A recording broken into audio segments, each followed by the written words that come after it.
So now let's move to functional applications to the classroom, and I'll apologize because this is an overview, so there's a lot of things to do in this, so it may get a little hard to listen to at some time, but all of them are really important, and I thought it was a good idea to put them all together.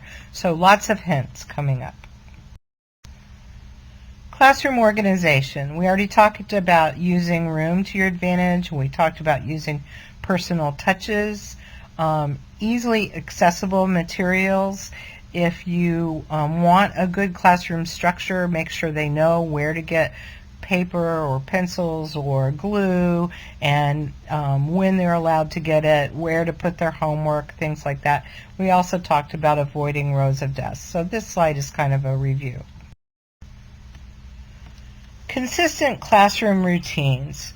I think I can go in a classroom in the first 10 minutes. I can tell whether that teacher has a really consistent classroom routine, because you can't fake it. Children even know what's expected of them or they don't. And some of the ways to make classroom routines easy is to delineate spaces by labeling and sectioning. Remember, children with ASD are very, very visual. Really establish how to get material, how to get help, how to take breaks. It wouldn't be bad even to have some instructions on those things in appropriate areas. Make sure you have homework routines. They know every day where to get their homework, when it's time to pack up and take home, because remember, this is very hard for them to remember what's in what book, what they have to have when they take it is very difficult. And then where do they turn it in?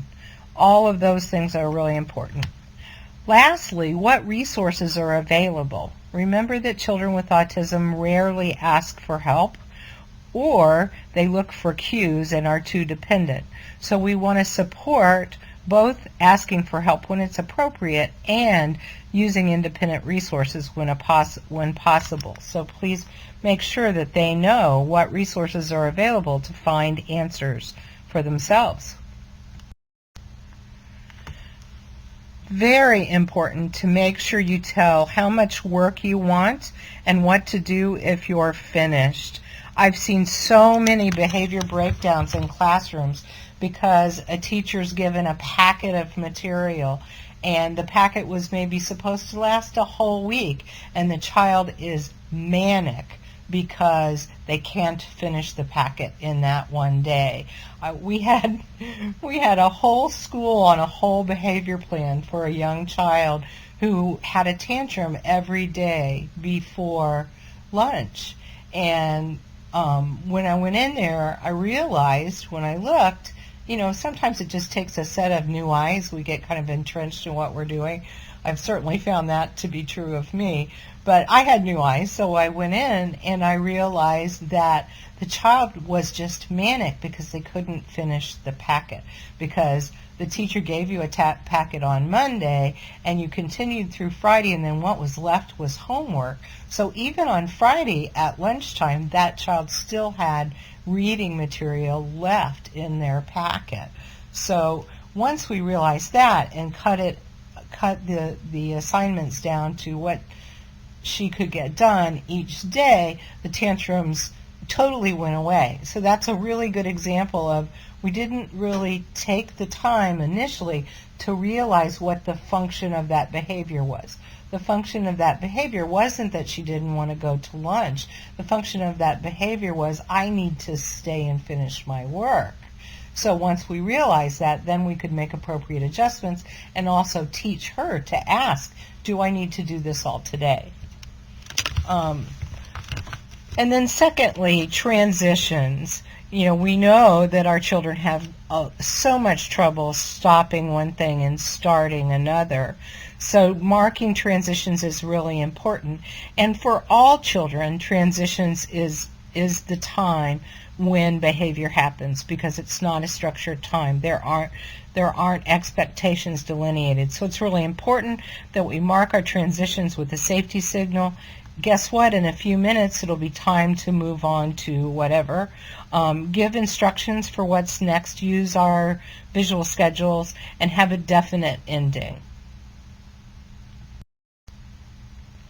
Okay, so now let's talk about what things we can do before teaching to make it go, and that kind of goes along with the physical environment. But we talked about, kind of increasing momentum, and reducing anxiety is certainly one thing to do when we start. Start out positively. I knew one teacher who had a sign-in sheet for all of her children, and she had a series of 4 faces ranging from kind of frowny all the way up to really, really smiley and dancing on the desktop kind of picture. And as children signed in, they circled how they felt that day. And they had gone over it and worked on what that meant, because most children will always circle the smiley face, whether or not they have 103 temperature. But after a while, they got much better at it. And even through the day, sometimes she'd say, you said you were really happy, but I think you're probably kind of in the middle today. And they'd go back and change it.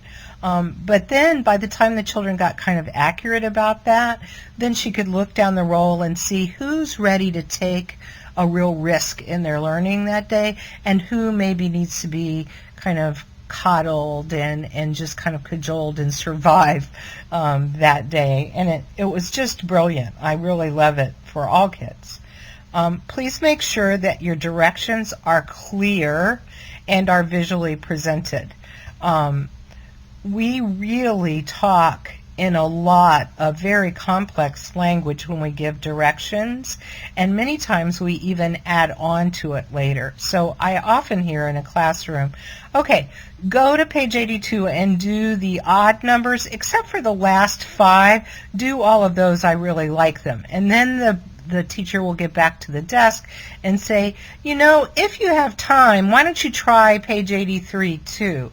So the person with autism won't hear that add-on direction, because if you're lucky, they're already focused visually on their work, and so their ears kind of aren't turned on, and they probably would not hear that add-on direction. So the best way to be clear and to help them is to have visually supported materials that really let them know that their directions are there for them if they forget them, or if they lose track and need to go back and check. Another thing that really helps us in our teaching is to activate their schema and to prime. And what do I mean by that? Activating the schema just means to say, let's think about all the things we know about animals before you start talking about animals, or to remind them about places in China before you talk about China.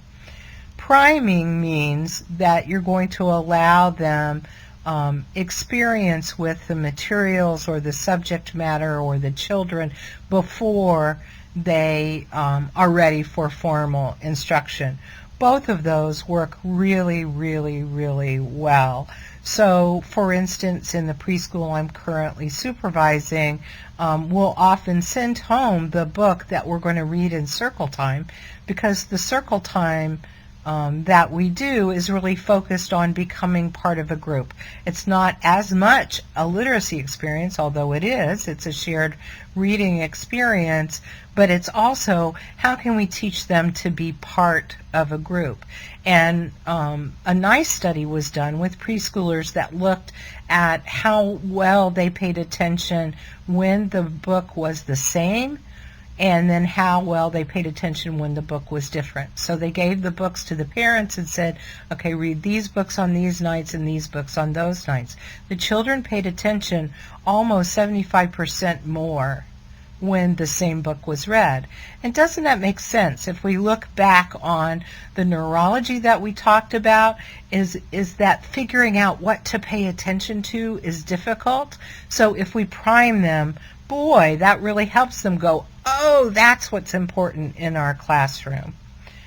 Work out a nonverbal signal to help the child redirect attention.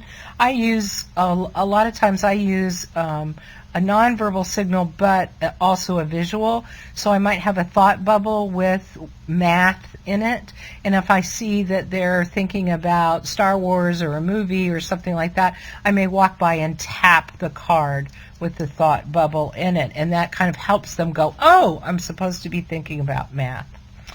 Consider a buddy or a note taker. Taking notes is very difficult for children with autism because of the motor planning issue.